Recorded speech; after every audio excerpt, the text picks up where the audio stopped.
આજની પ્રેસ કોન્ફરન્સમાં આપણી વચ્ચે ખાસ ઉપસ્થિત ઓલ ઇન્ડિયા કોંગ્રેસ કમિટીના સચિવ, મધ્ય ગુજરાતના પ્રભારી આદરણીય રામકિશન ઓઝાજી, શહેર કોંગ્રેસ સમિતિના પ્રમુખ યુવાન સાથીભાઈ સુજીતભાઈ, વિપક્ષના નેતા અને ચંદ્રકાંતભાઈ શ્રીવાસ્તવ, પ્રદેશ કોંગ્રેસ સમિતિના અમારા વરિષ્ઠ આગેવાનો, પૂર્વ ધારાસભ્ય માનીય રાજેન્દ્રભાઈ પટેલ અને સંદીપભાઈ માંગરોલા, વિપક્ષના પૂર્વ નેતા નમીબેન રાવત, નરેન્દ્રભાઈ, શિવાજભાઈ, નિશાંતભાઈ, તમામ કોંગ્રેસના અમારા વરિષ્ઠ આગેવાનો સૌ ખૂબ ટૂંકી નોટિસમાં ઉપસ્થિત ઇલેક્ટ્રોનિક્સ અને પ્રિન્ટ મીડિયાના તમામ સાથી પત્રકારો, પહેલા તો આપ સૌનો આભાર માનીશ કે ખૂબ ટૂંકી નોટિસમાં પણ આપ સૌ અહીં આવ્યા છો અને લોકશાહીના એક ચોથા આધાર સ્તંભ તરીકે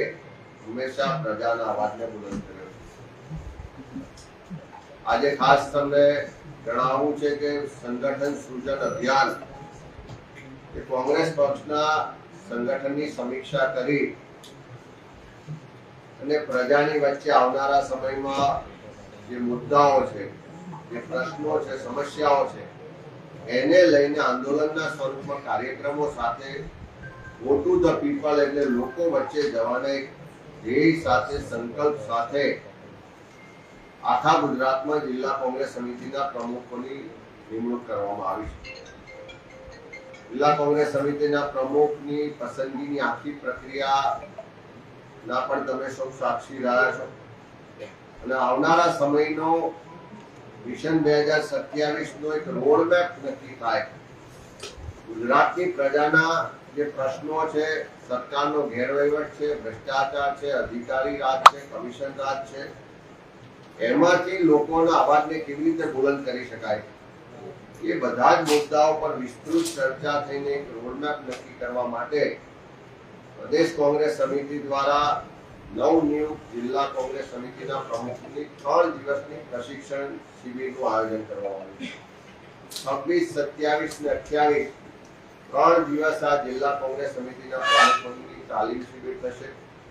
એટલે ખાસ કરીને અમારા સૌના માટે ગૌરવની બાબત છે કે અમે વિપક્ષના નેતા, આખા દેશના લોકોની જે આશા છે એ ન્યાય યોદ્ધા રાહુલ ગાંધીજીને અમે આ શિબિરમાં માર્ગદર્શન આપવા માટે વિનંતી કરી હતી. એમણે વિનંતીનો સ્વીકાર કરી અને 26 તારીખે સવારે 10 વાગે રાહુલ ગાંધીજી વડોદરા એરપોર્ટ પર આગમન કરશે અને ત્યાંથી આણંદ જિલ્લામાં નિજાનંદ રિસોર્ટ ખાતે જે 3 દિવસની તાલીમ શિબિર થવા જઈ રહી છે, એમાં ઉદ્ઘાટન સમારંભની સાથે સાથે જિલ્લા પ્રમુખશ્રીઓ સાથે લગભગ 4 કલાકનો સમય વિતાવશું.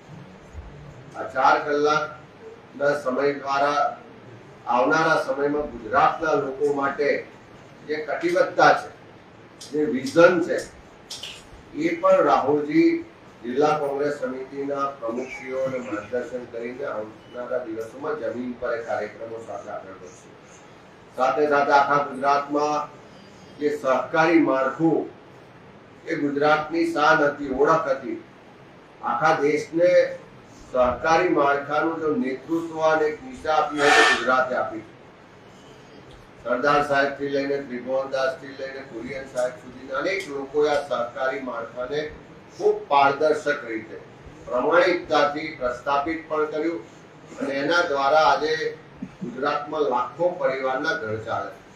ખાસ કરીને ગુજરાતમાં જે શ્વેત ક્રાંતિ છે, જે અમૂલ પેટર્નથી આખા વિશ્વમાં આજે નામના મેળવી છે, એવા દૂધ સંઘોમાં રોજબરોજ ભ્રષ્ટાચારની ફરિયાદો, રજૂઆત આપણે સૌએ જોઈ છે.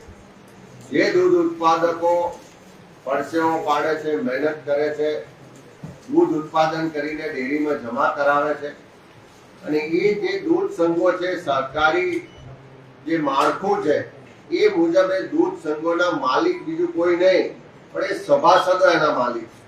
પણ આજે જ્યારે સભાસદો પોતાના અધિકારની વાત કરવા જાય, ભ્રષ્ટાચારની વાત કરવા જાય, નોકરીઓમાં જે ભ્રષ્ટાચાર થાય છે, લાખો રૂપિયા નોકરીમાં લેવાય છે, જે સંચાલકો છે તેમના મળતિયાઓ એના કોન્ટ્રાક્ટમાં કરોડો રૂપિયાના કમિશન થાય છે, એની મશીનરી કે નવા પ્લાન્ટ કે નવી જમીનો ખરીદવામાં મોટા કૌભાંડો બહાર આવી રહ્યા છે. તમે સૌએ જોયું હશે કે વડોદરા દૂધ સંઘ સામે પણ આંદોલન ચાલે છે, આણંદ દૂધ સંઘ સામે પણ આંદોલન ચાલે છે, હમણાં સાબરકાંઠા, મહેસાણા દરેક જગ્યાએ આજે સભાસદો પોતાનો હક માંગી રહ્યા છે. ભ્રષ્ટાચાર સામે ખુલ્લે આમ આંદોલન કરીને રસ્તા પર ઉતરી રહ્યા છે. એવા સંજોગોમાં સાબરકાંઠામાં આવી જ એક રજૂઆત દરમિયાન અશોકભાઈ ચૌધરી જેવા એક પશુપાલક શહીદ પણ થયા. આ જે દૂધ સંઘોનો ભ્રષ્ટાચાર છે, કોઓપરેટિવ સેક્ટર આખું દૂષિત થયું છે. આખા ગુજરાતમાંથી આ દૂધ સંઘમાં દૂધ મંડળીઓ સાથે કામ કરતા સહકારી આગેવાનો, દૂધ ભરનારા સભાસદો, એવા એક સમૂહ સાથે પણ રાહુલજી 26 તારીખે સંવાદ કરવાના. એમના જે પ્રશ્નો છે, એમની જે વ્યથા છે, એમની રજૂઆતો છે, એ સાંભળવાનો કાર્યક્રમ પણ 26 તારીખે બપોરે 3 વાગે આણંદ જિલ્લામાં જીટોડિયા ખાતે બંધન પાર્ટી પ્લોટ ખાતે કરવામાં આવશે. ત્યારે રાહુલજી એક દિવસના પ્રવાસે ગુજરાતમાં આવી રહ્યા છે.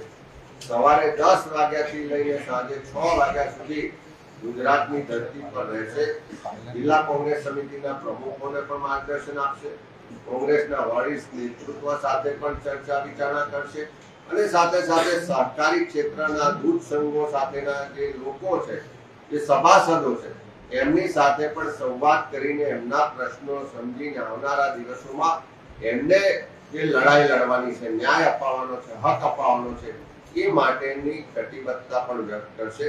અને મારે આપ સૌના મારફત ગુજરાતના લોકોને પણ કહેવું છે કે રાહુલજીએ હંમેશા કીધું છે કે ગુજરાત અને ગુજરાતીઓએ મને ખૂબ પ્રેમ આપ્યો છે. ત્યારે જ્યારે જ્યારે ગુજરાતને જરૂર પડે, જ્યારે જ્યારે ગુજરાતના લોકોના પ્રશ્નોની વાત આવે, એના અધિકારની વાત આવે, એને થતા અન્યાયની વાત આવે, એ લડાઈમાં હું હંમેશા તત્પર છું.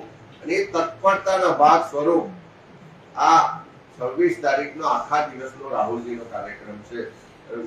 એ કાર્યક્રમમાં સહભાગી થવા માટે વડોદરા પણ જિલ્લા કોંગ્રેસ સમિતિ, શહેર કોંગ્રેસ સમિતિ આજે મીટિંગ બોલાવી છે. ખૂબ મોટી સંખ્યામાં કાર્યકરોનો ઉત્સાહ છે. બધા જ કાર્યકરો રાહુલજીને પણ આવકારશે. રાહુલજી જિલ્લા કોંગ્રેસ સમિતિના પ્રમુખો સાથે સંવાદ પણ કરશે, એમને માર્ગદર્શન પણ આપશે અને સહકારી માળખામાં જે ભ્રષ્ટાચાર, ગેરવહીવટ અને અન્યાયની જે અત્યારે રાજનીતિ થઈ રહી છે, જે મેન્ડેટને કારણે બધા જ સહકારી સંસ્થામાં જ્યાં રાજકારણ નથી પણ ભાજપના મળતિયા લોકોને એમના દ્વારા જે કબજો કરીને ભ્રષ્ટાચાર થઈ રહ્યો છે, એના સામે આવનારા દિવસોમાં કોંગ્રેસ જે લડાઈ લડવાની છે, એ બાબતે પણ વિસ્તૃત ચર્ચા થવાની છે.